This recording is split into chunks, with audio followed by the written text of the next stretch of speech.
राजनीति में हर मुलाकात के मायने होते हैं और जब विपक्ष और पक्ष के नेता एक दूसरे से मिलते हैं तो जाहिर तौर पर सियासत शुरू हो जाती है।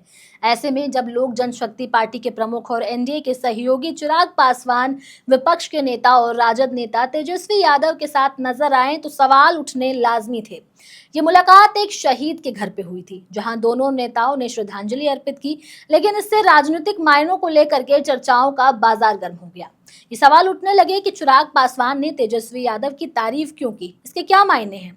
चिराग पासवान ने मीडिया के सामने लालू परिवार से अपने खास रिश्ते की बात क्यों की।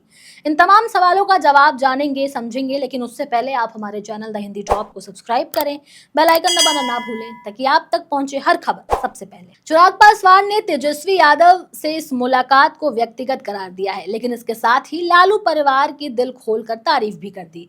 यही बात अब बिहार की राजनीति में नई बहस को जन्म दे रही है कि क्या चिराग पासवान एनडीए में रहते हुए कोई नई रणनीति बना रहे हैं या फिर रिश्तों की राजनीति को आगे बढ़ा करके अपने लिए संभावनाओं के दरवाजे खुले रखना चाहते हैं। जब पत्रकारों ने चिराग पासवान से तेजस्वी यादव से हुई मुलाकात को लेकर के सवाल पूछा तो उन्होंने साफ शब्दों में कहा कि मैंने बार बार कहा है कि व्यक्तिगत संबंधों को राजनीतिक मायनों में नहीं तोड़ना चाहिए। चिराग पासवान ने यह भी याद दिलाया कि उनके पिता रामविलास पासवान और लालू प्रसाद यादव पुराने साथी रहे हैं। दोनों नेताओं ने एक साथ लंबा वक्त राजनीति में बिताया है और यही रिश्ता अब चिराग पासवान और लालू परिवार के बीच भी बना हुआ है। लेकिन जब गठबंधन की बातें आई तो चिराग पासवान ने जवाब दिया कि हम दोनों दो ध्रुव पर खड़े हैं। 2020 के विधानसभा चुनावों में हम अकेले चुनाव लड़ रहे थे और किसी वैकल्पिक गठबंधन में नहीं थे। अब सबसे बड़ा सवाल यहाँ ये उठता है कि जब चिराग पासवान को ये मालूम है कि उनकी राजनीतिक विचारधारा आरजेडी से मेल नहीं खाती है, तो वो लालू परिवार की इतनी तारीफ क्यों कर रहे हैं। इसका जवाब शायद चिराग पासवान की हाल की राजनीतिक गतिविधियों और उनकी पार्टी की रणनीति में छुपा हुआ है। कुछ समय पहले चिराग पासवान ने बहुजन भीम सम्मेलन आयोजित किया था। इस कार्यक्रम में उन्होंने दलित, पिछड़े और वंचित तबकों को एकजुट करने की बात कही थी। ये सम्मेलन भाजपा या एनडीए के मुख्य एजेंडे से थोड़ा अलग दिखता था। चिराग पासवान यहां अपनी स्वतंत्र छवि बनाने की कोशिश कर रहे थे। अब लालू परिवार की तारीफ और तेजस्वी यादव से मुलाकात को इस रणनीति का हिस्सा माना जा रहा है।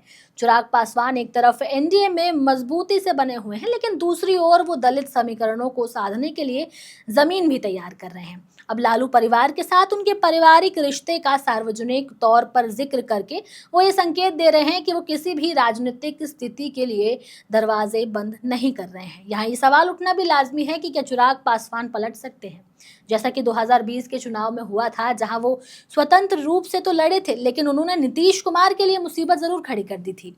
एलजेपी ने जदयू के खिलाफ बीजेपी के 22 बागी प्रत्याशियों को टिकट देकर के चुनावी मैदान में उतारा था। इनमें से एक भी जीत नहीं सके थे, लेकिन जदयू को नुकसान जरूर पहुंचाने में सफल रहे। बिहार में जेडीयू को 25 सीटों पर एलजेपी के चलते हार का सामना करना पड़ा था। बिहार की राजनीति हमेशा से ही जटिल रही है। यहाँ किसी भी नेता का हर कदम भावनात्मक और राजनीतिक मायनों से जुड़ा हुआ होता है। चिराग पासवान ने लालू परिवार से रिश्तों को लेकर के जो बयान दिए, वो इस बात की ओर कहीं ना कहीं इशारा करता है कि वो कहीं से भी अपने रिश्ते खराब नहीं रख रहे हैं, या फिर यूं कहें कि अपने लिए संभावनाओं का दरवाजा खुला रख रहे हैं। बहरहाल अब आप इस पर क्या सोचते हैं, आपकी क्या राय है, आप कमेंट करके ज़रूर बताइए। आपके जवाब का हमें इंतजार रहेगा। मैं आपके साथ तनु चतुर्वेदी, कैमरे के उस पार मेरा साथ दे रहे थे मेरे साथी शिव कुमार।